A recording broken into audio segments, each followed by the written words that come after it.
Davos के world economic forum 2026 में MP में निवेश के अवसरों पर चर्चा की गई। टूरिज्म सेशन में सीएम डॉक्टर मोहन यादव ने निवेशकों के साथ प्रदेश के पर्यटन में निवेश पर मंथन किया। सीएम ने कहा कि रिलीजियस टूरिज्म के लिए हेली सेवा शुरू की गई है और बांधवगढ़ में टेंट सिटी को सक्सेस मिली है। मध्य प्रदेश में पर्यटन के क्षेत्र में सबसे ज्यादा एमपी में होटल खुल रहे हैं। टूरिज्म सेक्टर में मध्य प्रदेश में बीते कई वर्षों से तो लगातार हम आगे बढ़ रहे हैं, लेकिन हाल के अभी 2-3 वर्षों में अभी हमने जिस प्रकार से ये अलग अलग क्षेत्रों में खास करके रिलीजियस टूरिज्म और रिलीजियस टूरिज्म में भी हमने अपनी हवाई सेवाओं का लाभ दे करके टूरिज्म के अंदर बीजीएफ दे करके हवाई सेवाओं से जहां हमारे हवाई पट्टी है, एयरपोर्ट है, वहां से उसका लाभ दे करके भी आगे बढ़ने का प्रयास किया है। मुख्यमंत्री डॉक्टर मोहन यादव की मौजूदगी में दावोस में मध्य प्रदेश और वैश्विक लॉजिस्टिक सप्लाई चेन क्षेत्र की संयुक्त अरब अमीरात की अग्रणी कंपनी डीपी वर्ल्ड के बीच अहम एमओयू पर हस्ताक्षर किए गए। इस मौके पर अपर मुख्य सचिव नीरज मंडलोई ने और डीपी वर्ल्ड के मुख्य कार्यकारी अधिकारी वित्त और व्यवसाय विकास अधिकारी अनिल मोहता ने हस्ताक्षर किए। इस मौके पर डीपी वर्ल्ड के समूह अध्यक्ष सुल्तान अहमद बिन सुलाइम मौजूद थे। मुख्यमंत्री डॉक्टर मोहन यादव ने दावोस के वर्ल्ड इकोनॉमिक फोरम में विश्व प्रसिद्ध फुटबॉल क्लब मैनचेस्टर यूनाइटेड के निदेशक अवराम एवी ग्लेजर से मुलाकात की। इस दौरान सीएम ने खेल विकास, निवेश, जमीनी स्तर पर फुटबॉल को बढ़ावा देने और खेल पर्यटन समेत अंतर्राष्ट्रीय खेल आयोजनों से जुड़े संभावित सहयोग पर चर्चा की।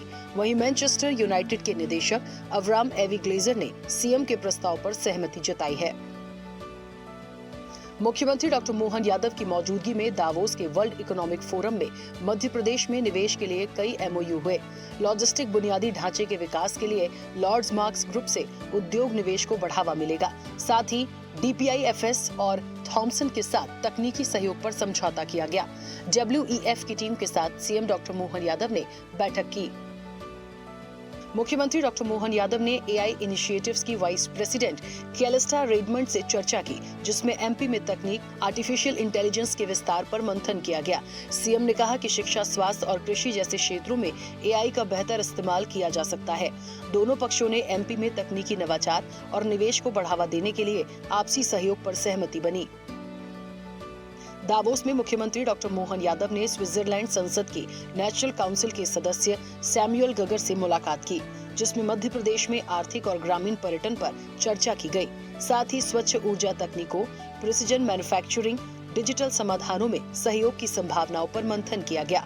सीएम ने मिलेट उत्पादन पर केंद्रित प्रयासों की जानकारी भी दी। सीएम ने कहा कि ये पहल जनजातीय समुदाय की आय से जुड़ी। सीएम ने स्विस संसदीय प्रतिनिधियों को मध्य प्रदेश आने का न्योता भी दिया। जम्मू कश्मीर के डोडा जिले में हुए सड़क हादसे में देश के वीर जवानों के शहीद होने का समाचार अत्यंत दुखद है। पीड़ा की इसी घड़ी में मेरी संवेदनाएं शोकाकुल परिजनों के साथ है। ईश्वर से प्रार्थना है कि दिवंगतों को अपने श्री चरणों में स्थान दे और उनके परिजनों को ये वज्रपात सहन करने की शक्ति प्रदान करे। साथ ही घायल जवानों के शीघ्र स्वस्थ होने की कामना करता हूँ। मुख्यमंत्री डॉक्टर मोहन यादव ने कहा कि प्रधानमंत्री के दूरदर्शी नेतृत्व में बेटी बचाओ बेटी पढ़ाओ अभियान नारी सशक्तिकरण का राष्ट्रीय आंदोलन बन चुका है।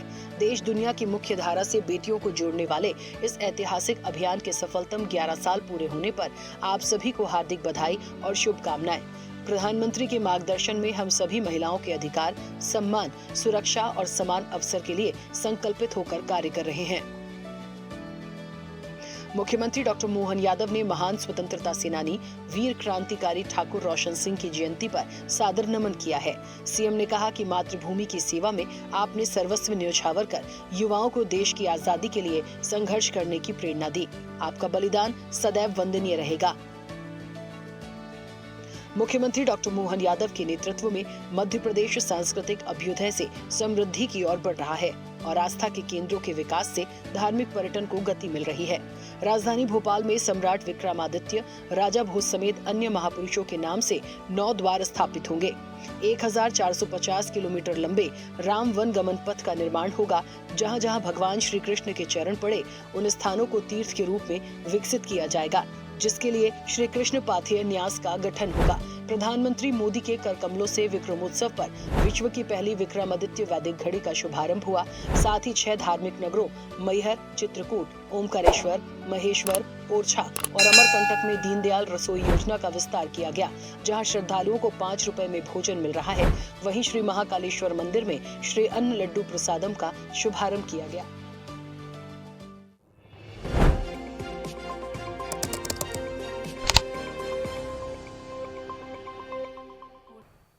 ऐसे ही वीडियोस के लिए लाइक करें, शेयर करें, फॉलो करें। YouTube पर जाकर सब्सक्राइब कर बेल आइकन दबाना ना भूलें और ताजा अपडेट्स के लिए swedeshlive.com पर जरूर जाएं।